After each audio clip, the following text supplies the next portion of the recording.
Growing up, I was extremely pessimistic, and I actually don't know why. The truth is, I haven't taken the time to dive into my past and see why I could have developed this pessimism. Because everything we develop is like our body trying to protect us, trying to preserve us. So, I don't know. My hypothesis is that it's partly due to the environments that I grew up in. And by environment, I don't mean like my home, I just mean the country in general. See, when I was 5 years old, 6 years old, there was a financial crisis in our country. I live in Zimbabwe, so if you know about what happened in 2008, then you know you know exactly what I was talking about. Bread was costing trillions of dollars, right? And I was young at the time, so I didn't understand what was going on. But what I did understand is that everyone was pessimistic. Everyone was negative.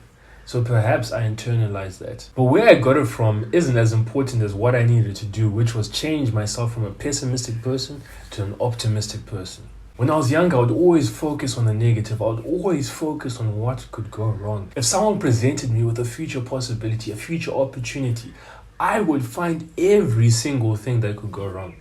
When I tell you I'd find every single thing, I'm not even joking. When I used to play cricket, bowling, I was optimistic about bowling because I'd reinforced to myself that I was good at bowling. But whenever I was batting, I would always focus on the things that could go wrong. I would see the fielder cover and I'll be like, I could hit it to him. I'll see the fielder slip and I'll be like, I could nick it to him. I was always focusing on the wrong things, the negatives. I had many aspirations growing up, but for some reason I couldn't, in my mind, I see myself achieving them. Everything that I've seen myself achieving up until this point in my mind, I've done it, or I am yet to do it.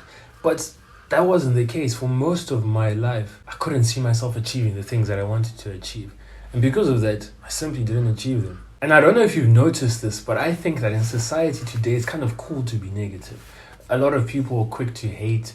It's actually very cool to be like, I'm a hater, whatever. But no one truly likes being negative. No one likes having negative thoughts in their head. No one likes doubting themselves, finding anything that could go wrong. I certainly didn't like it. That was me for most of my life. And fast forward, 9 months, 2 years, 3 years, however long it took, I am now extremely optimistic. Some of my friends say I'm probably one of the most optimistic people they've met. Maybe even I'm delusional. But I would rather be extremely optimistic than extremely pessimistic. And it's not to say that I'm delusional. I'm definitely not delusional. I think things through. But I always look at what could go right. And the way I changed this was simple. It wasn't easy, but it was simple. And in the rest of this video, I'm going to tell you exactly how I did it. The first step is to expose yourself to positive information. Read stories about people who were in worse positions than you and made it to greater heights. You know that person who came from the Indian slums and now he's a billionaire, he's probably head of Tata Corporations or whatnot, right? Whatever course of action you take, whatever you're trying to achieve in your life, just make it known to your brain that it is possible. You don't have to believe it quite yet, but just make it known to your brain that it's possible. The second step is to manually input the positive thoughts that you would like to think. But to do this first, you have to decide how you want to think, the type of thoughts that you want to have, the thoughts that you think will be most constructive to what you're trying to achieve in your life. So once you have these thoughts, then you manually input them. And you may be asking, how do I manually input these thoughts? See, you have a voice in your head. And whenever you're thinking, that voice is like speaking in your head. And you can control what that voice says for like maybe 30 seconds and then you lose focus. How you manually input thoughts is by controlling that voice in your head to say the things that you want to say. So essentially, if you want to think to yourself, I like myself, I'm proud of who I am. Obviously, you're going to have to do work because you can't lie to yourself.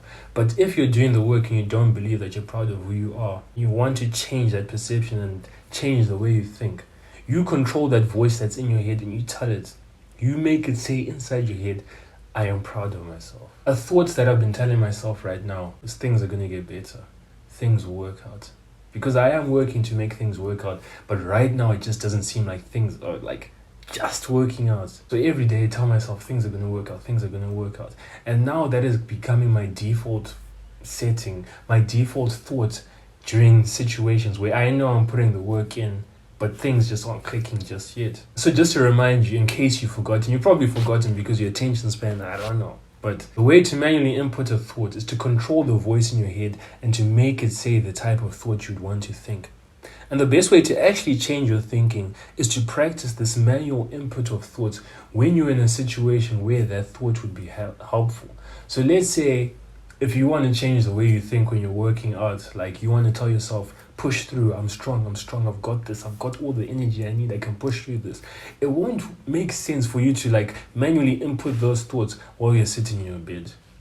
Yes, it might work, but it won't be the most effective way. The most effective way would be to do it when you're in the situation where those thoughts would be the most helpful. So that's why I don't think the standard affirmation things on the internet work, is because they will tell you to, like, first thing in the morning, write on your journal the affirmations, the thoughts that you want to have, and just read them to yourself first thing in the morning. But the truth is, most of those things don't apply to the current situation that you're in. So I think affirmations help, but only when they apply to the situation that you're in. Because right now, if I tell me I can spend $1 million, I can spend $1 million, not a lot of money. Like, I don't even have $1 million, so it just doesn't make sense to me. After you've manually inputted the thought, you rinse and you repeat. You're going to encounter that situation hundreds of times, thousands, maybe even 10,000, millions of times for the rest of your life, right? In each situation that you're in where you want to have a new type of thought, repeat that thought. And while you're in that situation where you'd like to change your thinking, you can create a loop in your head. This is the best time to just create, like, I don't know what you call them, those repetitive loops. So for me, if I'm just in a doubtful mood, I don't know if things are going to work out and I feel like giving up, I'll just say things are going to work out, things are going to work out, things are going to work out. And I'll say it to myself 1,000 times. And then the next time it happens, each time I say things are going to work out, it's like it has more of an effect because I believe it more. So now it's gotten to the point where if I'm in a doubtful mood, I can just say in my head, I can just think that things are going to work out and I'll feel better. In the past, I would have to say it to myself 100 times, but now I just have to say it once. And saying it once has weight because now it's like authentic to the way I actually think. But now I'm going off on a tangent. Like, I apologize. That was a bit wishy-washy.